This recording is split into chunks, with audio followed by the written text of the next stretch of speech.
each time that it's time to ask a question, I think of something else that's sort of a little bit relevant to what's going on.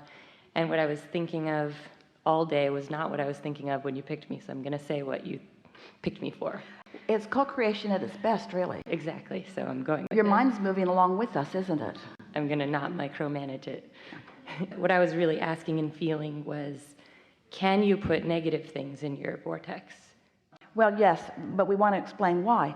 Every thought that you think has creative power. And so to be really accurate in the concept of a vibrational basis of what's coming next, whether it's something wonderful that's in the state of becoming or something that you would call terrible that's in the state of becoming, there are all kinds of things in the state of becoming. And so if we are really to be fair and accurate, we must call all of those states of becoming vibrational realities. All thoughts have the potential of turning to things. But when we refer to the vortex, we're talking about those desires that are born out of your life that your inner being is tending to. And that's different from those negative thoughts turning to negative things, because your inner being isn't standing over there with those negative thoughts turning those negative thoughts to things. People want to talk about the source of evil, because sometimes it feels to them like they're being overtaken by something that was big, and it certainly doesn't seem like it should belong in the vortex. And we say it doesn't. But when you walk into a room, you don't look for a dark switch. There's not a switch that you flip that puts inky, misty darkness in the room. There's just a switch that resists the light. And it really is that way. There is really only a stream of well-being which you allow or do not. But every thought that you think has momentum, and those thoughts that you think, law of attraction can bring together with thoughts that others have thought. So there is a momentum, and therefore there is a vibrational reality that can take you to places that you don't mean to go, but never without feeling the negative emotion that shows you that your inner being is thinking differently than that. Let's say that you've been focused upon something and it's caused you to feel negative emotion, and you've been participating in it long enough that your negative emotion is really strong about it. You have a very strong opinion or attitude or perspective about it, and whenever you focus on it, you feel strong negative emotion. That means that your inner being, when you focus upon it, has a different perspective about it. So you might say, I just hate that guy, or I just hate that situation. And if you stop and are understanding the way your guidance system is working, your dislike or hatred for someone is an indication that your inner being feels very, very different than that. That's the point that Esther says, Abraham, I think you need more information. I think you need more information, because if you had the information that I have, you might feel more like I feel. Your inner being, who is in this high-flying place, will not join you in that negative perspective. And that is in fact why you can even have a negative perspective, is because you're choosing something that is so apart from the way your inner being is seeing it. That makes it very nice. That sounds a little nicer. Well, it is nicer. It's annoying when it's happening to you, because when you think about it, most humans are striving for empathy or agreement from other humans. So if I really believe something and you believe differently, and I'm trying to get you to understand what I understand, so I'm giving you all the negative facts, I'm trying to get you to focus in the negative way that I am. Often, if I in my human form am very persuasive, I can get you to see it as I see it. I can bring you away from your inner being and get you to see as I see it. So with each other, you've been successful at getting your points across in many cases, and getting others to sort of understand where you're coming from. But your inner being will never join you in that. And so we just ask you to pay attention to how you're feeling about it, to know what your broader perspective is understanding about whatever it is you're focused upon that is giving you the emotion that you are feeling in any moment in time. When you're younger, when you're a little kid, and your mentors or parents or teachers are needing a behavior from you, and so they're demanding it from you, and you feel negative emotion about it. Often what happens is that you come to believe that satisfying them is the way life should work, and so you often contour your thoughts and behaviors to match what other people want from you. but they're fickle in what they're asking. Different ones are asking different things. So it's not a stable or steady guidance whatsoever. And the thing that is most difficult about that, or detrimental to you, is that by looking to others for their approval of you, by being willing to move around in order to empathize with what they believe so that you're finding harmony between them, often, really often, you are leaving your own broader perspectives understanding of it. So you're getting further and further and further away from who you really are. Well, all that happens in the example that we were offering about knowing what you don't want and knowing what you do want, all that happens is you just plunk another engine of desire on that end of your train. And so you just keep asking for what you want and for who you are. And then even though you're contradicting it, sometimes later in life, and many of you are experiencing it, where you come to a realization, wait a minute, there's nothing steady or stable in my experience, and I don't feel consistently happy. And we're just saying no one can feel consistently happy unless you've figured out what happiness is and where it comes from. Until you figure out that you're not ever going to be happy as long as you're separated from who you really are, and it doesn't matter what kind of a good case somebody else is pleading, anybody that's got you focused in a way that is causing negative emotion within you is calling you away from who you really are, and that's not ever going to feel good.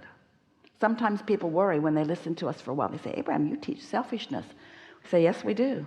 Because if you're not selfish enough to stay in alignment with who you really are, then you don't have anything of value to give anyone else anyway. So it brings us, and we'll just stick this in here really quickly because it's the best opportunity that we'll have all day for this. The difference between alignment with your inner being, seeing the world through the eyes of source, seeing the world through the eyes of your inner being, what we call that true compassion, being in alignment with who you are while you're able to look around the world. Isn't that what your inner being is doing? Staying in alignment while able to look around the world, not having to go hide somewhere, able to look and maintain your vibrational alignment. That's what deliberate creation really is. Empathizing with something that's gone wrong is a separating yourself from who you are for the purpose of finding harmony with something other than that. And there will never be happiness in that, no matter how many people you get to line up in agreement with you about it. That's strong. So strong you're not really excited about it. But it will serve you extremely well. Recently we've been offering a very simplistic, almost annoying to you analogy. We like it a lot. That goes like this. When life causes you to know that you want something, it's like you are a train on a track, and the track is on a very flat piece of land. There's no hill, there's no gravity affecting the outcome of this. And so you desire something and you plunk an engine on the front of your train going that way. But then as you say, but I don't know, it doesn't really seem possible, you put an engine on the other end of the train going the other way. So your desire is going this way, but your doubt is causing you to go that way, and you're not going anywhere because you've got this equal energy pulling against itself. And if you are like most people, then the more you don't have what you want, the more you ask, and then the more you ask and notice that it hasn't happened yet, the more you put an engine on the other end of the train. And so you get all of these engines stacked up going in opposing directions, and then you feel stress because you're pulling against yourself. And that's really the primary point that we're wanting to make here.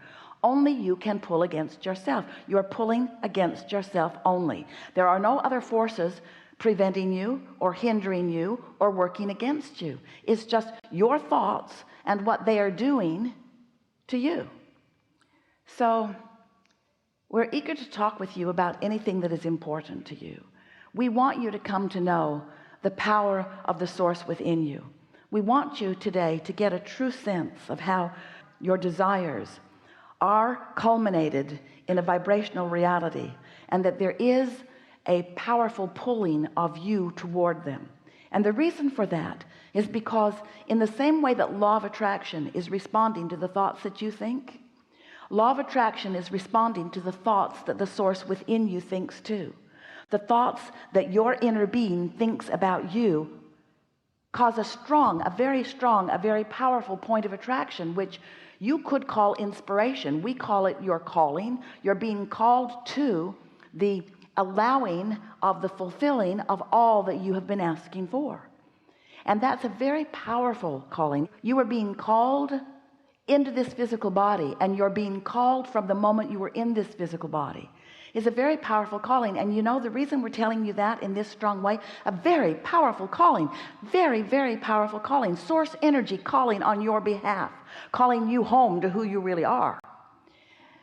It takes a lot of focus on unwanted things for you to set up things that don't let you go in the direction of what you're really being called to. But that's easy to understand, isn't it? Because you've been trained in this physical format to be objective, to weigh the pros and the cons and the pluses and the minuses.